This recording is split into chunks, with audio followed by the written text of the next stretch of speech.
Assalamualaikum warahmatullahi wabarakatuh. Izin memperkenalkan diri, nama saya Zahra Ayu Trisna. NIM saya 2024040019. Di sini saya membuat aplikasi bernama FemCycle. Aplikasi ini adalah sebuah aplikasi yang mengatur jadwal menstruasi untuk wanita. Mengapa saya membuat aplikasi ini? Karena banyak wanita di luar sana yang sibuk sehingga tidak ada waktu untuk melihat dan mengatur jadwal menstruasinya. Saya ingin semua wanita itu lebih memperhatikan lagi jadwal menstruasinya. Makanya saya membuat aplikasi ini. Di halaman utama aplikasi ini terdapat seperti ini. Langsung saja kita klik. Nah, selanjutnya ini adalah halaman selamat datang, ucapan selamat datang. Langsung saja kita mengklik lanjutkan. Di sini saya membuat aku harus memanggilmu apa. Si pengguna bisa saja langsung untuk menulis namanya. Setelah menulis namanya, klik itu aku. Nah, setelah itu di sini terdapat kalender menstruasi.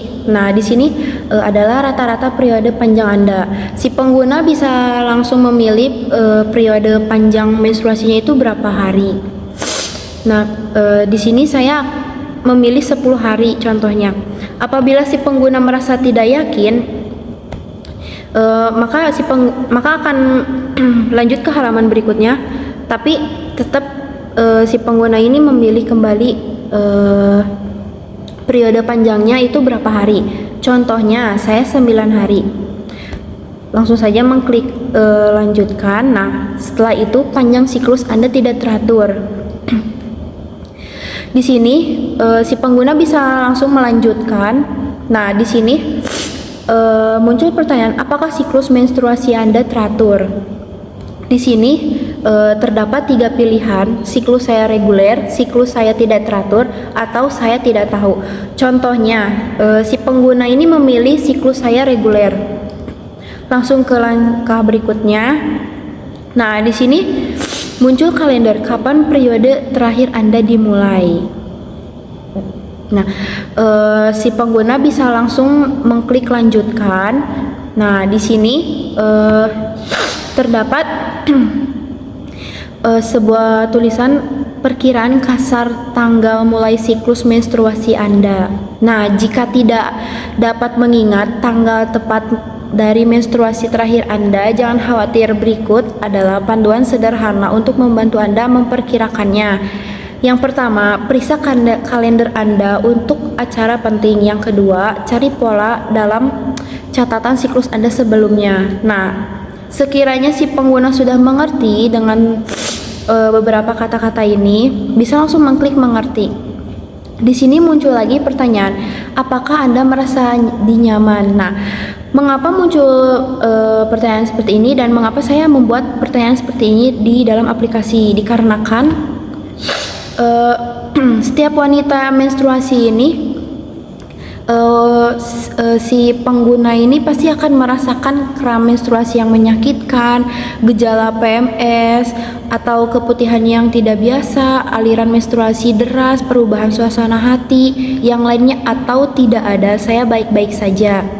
Contohnya, si pengguna ini merasa kram menstruasi yang menyakitkan. Si pengguna mengklik ini lalu klik lanjutkan. Nah, setelah itu muncul lagi pertanyaan, apakah Anda memiliki gangguan kesehatan reproduksi? Di sini ada beberapa pilihan, saya tidak tahu, ya, tidak, atau tidak, tapi dulu pernah. Misalnya si pengguna ini pernah, dia mengklik ya, langsung langsung saja mengklik lanjutkan. Nah, di sini muncul dashboard halaman di aplikasi ini. Halaman berikutnya ini ada kalender. Nah, contohnya si pengguna ini jadwal menstruasinya mulai dari tanggal 7 sampai tanggal 12 di bulan Januari. Kemudian di bulan Februari ini tanggal 9 sampai 14. Nah, di bulan Maret si pengguna ini mulai dari tanggal 8 sampai 15. Bulan April dari tanggal 9 sampai 15. Kemudian bulan Mei ini tanggal 8 sampai 14. Di bulan Juni si pengguna ini dari tanggal 7 sampai 12. Nah, bulan Juli ini tanggal 9 sampai 14 sampai seterusnya. Nah, di sini si pengguna merasa bahwa jadwal menstruasinya ini tidak sesuai, ada yang tanggal 7, ada yang tanggal 8 dan tanggal 9. Tapi kebanyakan si pengguna ini tanggal 8. Nah, di sini setiap 10 hari sebelum jadwal menstruasi itu tiba, contohnya si pengguna ini kan jadwal menstruasinya ini datangnya tanggal 8. Nah, 10 harinya itu akan muncul notifikasi. Contohnya seperti ini, saya mengklik tanggal 27. Nah, berikut ini adalah notifikasi dari aplikasi ini. Haidnya dalam 10 hari itu akan datang.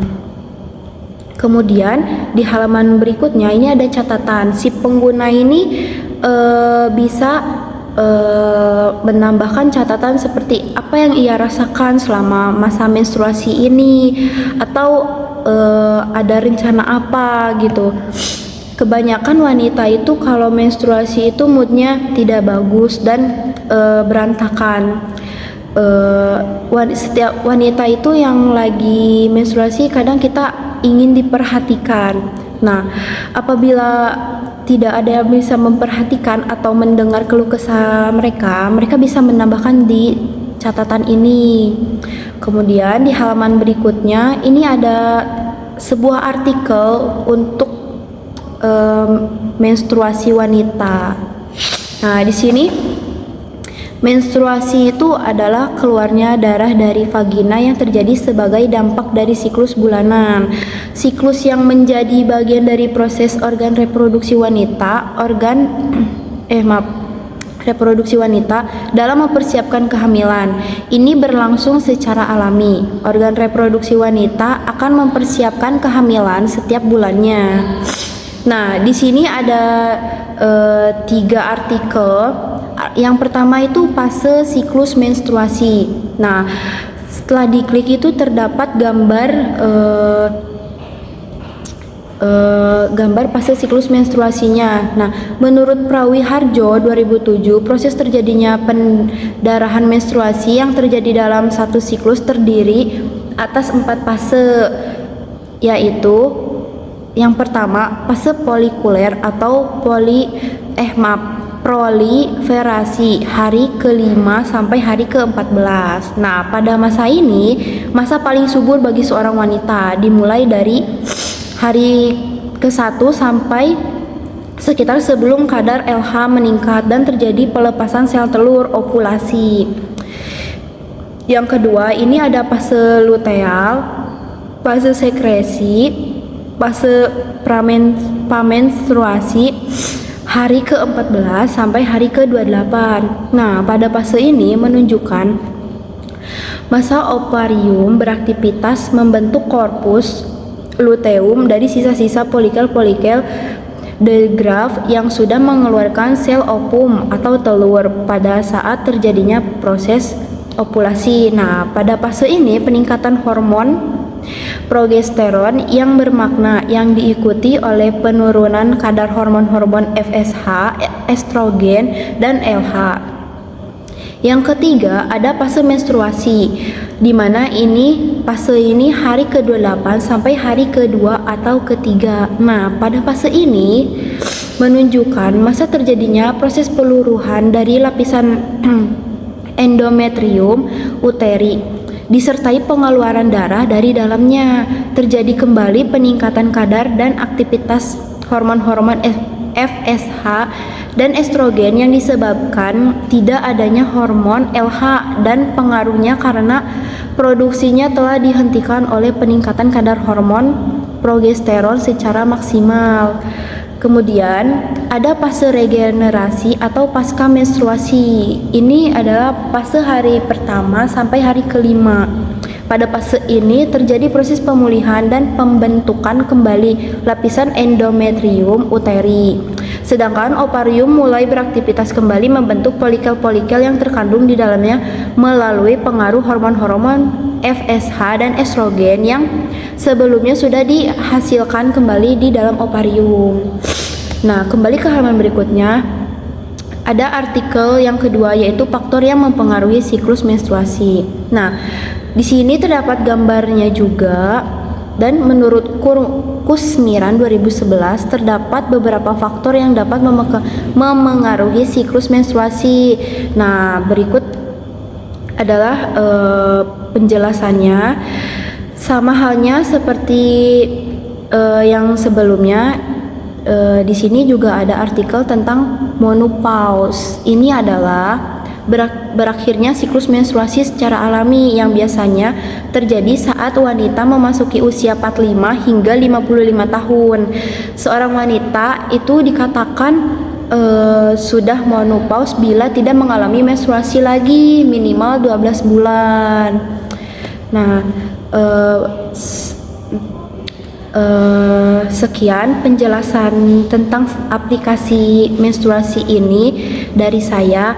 Mohon maaf apabila terdapat kata-kata yang kurang mengenakan atau dirasa tidak jelas.